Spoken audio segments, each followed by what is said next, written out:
Everyone knows Paul Revere's midnight ride, but one of the longest and most remarkable rides of the Revolution belonged to a 16-year-old girl.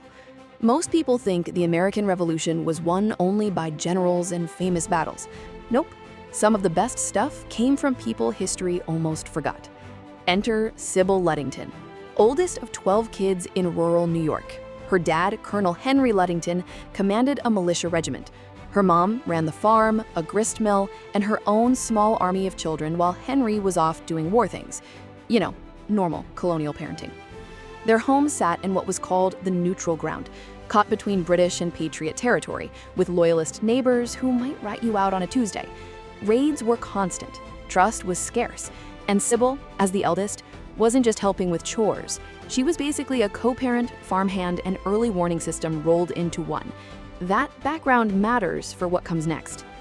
April 26, 1777, 249 years ago, a messenger stumbles up to the Ludington house at night, completely spent.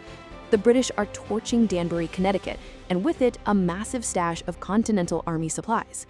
The colonel needed his regiment immediately, but his men were scattered across the countryside, miles apart. No phones, no group text, just mud roads and darkness in unsafe territory. Henry can't go himself. Someone has to organize troops as they arrive. So Sybil grabbed a stick, mounted her horse, and rode out into the pouring rain. She covered nearly 40 miles through dark roads, crawling with outlaws and loyalists, pounding on doors and shuttered windows, shouting the alarm. By dawn, nearly the entire regiment is assembled. Next day, those men march to Ridgefield and catch the British in retreat, because a teenager on a horse decided the knight wasn't going to win. Now here's what I find interesting. Nobody seemed surprised she did it. In that household, stepping up wasn't extraordinary. It was just what you did. Sybil didn't suddenly become brave that night. She had years of carrying responsibility in a home that couldn't afford to shelter its kids from reality. The ride was the final exam of a life spent in quiet preparation.